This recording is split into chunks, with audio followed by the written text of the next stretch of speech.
नमस्कार, मैं हूं आपके साथ अमन और आप देख रहे हैं केकेडी न्यूज। और आप रुख करते हैं इस वक्त की कुछ बड़ी खबरों की तरफ। ऑपरेशन गंगा के तहत भारतीयों को रेस्क्यू करने की गई 10वीं उड़ान यूक्रेन में फंसे 220 भारतीयों को इस्तांबुल से लेकर आज तड़के सुबह नई दिल्ली पहुंची। बता दें कि ये उड़ान यूक्रेन पर रूस के हमले के बाद पूर्वी यूरोपीय देशों में फंसे भारतीयों को वापस लाने के लिए भारत सरकार के अभियान का हिस्सा है। रूस के साथ युद्ध के कारण यूक्रेन ने अपना हवाई क्षेत्र बंद कर दिया है। ऐसे में भारत अपने नागरिकों को सड़क मार्ग से यूक्रेन के पड़ोसी देशों रोमानिया, हंगरी, पोलैंड और स्लोवाकिया लाकर वहां से विमान के जरिए स्वदेश ला रहा है। केंद्रीय संसदीय मंत्री जितेंद्र सिंह ने बुधवार को इंदिरा गांधी अंतर्राष्ट्रीय हवाई अड्डे पर भारतीय नागरिकों का स्वागत किया और उन्हें भरोसा दिलाया कि भारत सरकार यूक्रेन के हर भारतीय को सुरक्षित वापसी सुनिश्चित करने के लिए काम कर रही है। उन्होंने कहा कि भारत सरकार यूक्रेन के सभी छात्रों को सुरक्षित वापस लाने के सभी प्रयास कर रही है।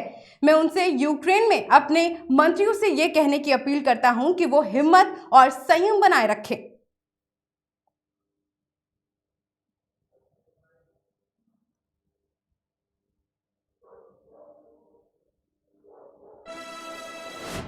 टेक्नोलॉजी डेवलपमेंट पर वेबिनार को संबोधित करते हुए आज प्रधानमंत्री नरेंद्र मोदी ने कहा कि हमारी सरकार स्टार्टअप्स के साथ पूरी मजबूती से खड़ी है।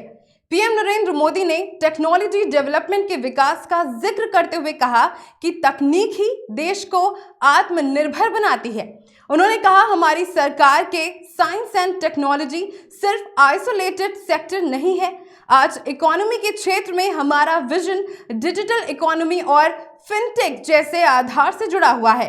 इंफ्रास्ट्रक्चर्स के फील्ड में हमारा डेवलपमेंट विजन एडवांस टेक्नोलॉजी पर बेस्ड है।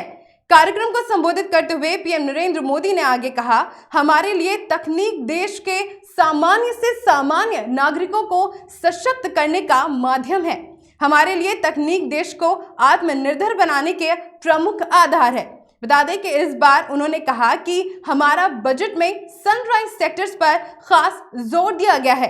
आर्टिफिशियल इंटेलिजेंस, जियो स्पेशल सिस्टम, ड्रोन से लेकर सेमीकंडक्टर और स्पेस तकनीक तक और क्लीन टेक्नोलॉजी से लेकर 5G तक ये सभी सेक्टर्स आज देश की प्राथमिकता हैं।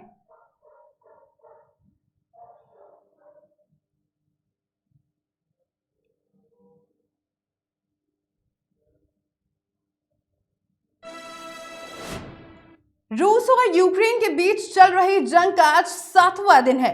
युद्ध में हो रही तबाही की तस्वीरें देख पूरी दुनिया के लोग डरे हुए हैं। इसी बीच यूक्रेन में भारत के लगभग हर राज्य के छात्र फंसे हुए हैं। इन छात्रों के परिजन भी भारत में परेशान हैं।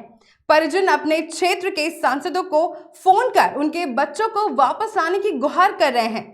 कई परिवार वाले तो सोशल मीडिया पर पीएम नरेंद्र मोदी से अपने बच्चों की मदद की मांग कर रहे हैं। वहीं यूक्रेन से भारतीयों के रेस्क्यू को लेकर विदेश मंत्री एस जयशंकर ने जानकारी दी। उन्होंने ट्वीट करते हुए कहा कि पिछले 24 घंटों में अब 6 उड़ानें भारत के लिए रवाना हुई हैं, जिनमें पोलैंड से पहली उड़ान शामिल है। यूक्रेन में 1377 और भारतीय नागरिकों को वापस लाया जाएगा।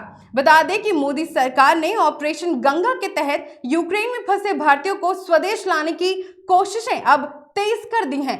फ्लाइट्स के अलावा भी भारतीय दूतावास ने पोलैंड की राजधानी वार्सो में यूक्रेन की ओर शाइनी बॉर्डर पॉइंट पर बसों की व्यवस्था कर दी है, जिससे लोगों को कम से कम यूक्रेन छोड़ने में मदद मिले और पोलैंड से उन्हें देश वापसी की सुविधा प्रदान की जा सके।